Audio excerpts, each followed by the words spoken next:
আরে কিছুদিন আগে তো গিয়েছিলাম একটা অন্নপ্রাশন বাড়িতে, সেই ব্লগটা তো তোমাদের সাথে শেয়ারই করা হয়নি, এক প্রকার বলতে পারো ভুলে গিয়েছিলাম। তারপরে হঠাৎ করে গ্যালারি ঘাঁটতে ঘাঁটতে দেখলাম যে এই বাবা, এই ব্লগটা তো শেয়ারই করা হয়নি, তাই আজকে শেয়ার করে ফেললাম ঝটপট করে। আমাদের বাড়ির একদম কাছেই ছিল নিমন্ত্রণটা। আসলে ওনারা হচ্ছে এই মিত্রাঙ্গনটা ভাড়া নিয়েছিলেন। মিত্রাঙ্গনে আমারও হচ্ছে বিয়ের অনুষ্ঠান এখানেই হয়েছিল। আর এই দেখো, এই হচ্ছে সেই পুচকুর মা, তার হাতে গিফটটা দিয়ে দিলাম। আর এই দেখো, পুচকু হচ্ছে সবার সাথে ছবি তুলছে, খুব কিউট কিন্তু। আমার ওকে বেশ ভালো লেগেছে, ইচ্ছা ছিল ওকে একটু কোলে নেব, কিন্তু ওই ও তো সবার কাছে আসতে চাইছে না, তাই আর জোর করলাম না, থাক। আর এই দেখো, আমি আসতে না আসতে চলে এসেছি সোজাসুজি ফুচকা স্টলে। ফুচকা যেখানে আমি সেখানে, ফুচকাকে হাতছাড়া করা যাবে না। বরমশাই বলছে বেশি কিন্তু খেও না, মেন কোর্সে কিন্তু কিচ্ছু খেতে পারবে না।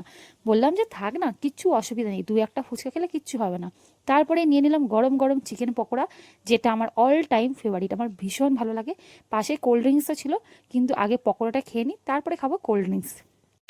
পকোড়াটা সত্যি বলছি ভীষণ ভীষণ ভালো হয়েছিল, আমি না খাওয়ার পর আরও এক প্লেট নিয়ে নিয়েছিলাম। আর এই দেখো, আমরা ফুচকা খাওয়ার পরেই না এক প্রকার দেখছি ফুচকার দোকানে লাইন পড়ে গেছে। যাক, আমাদের খাওয়া হয়ে গেছে, তারপরে নিয়ে নিয়েছি এক গ্লাস করে কোল্ড ড্রিঙ্কস। এইটা খেয়ে নিয়েই যাব হচ্ছে এবার মেন কোর্সের দিকে।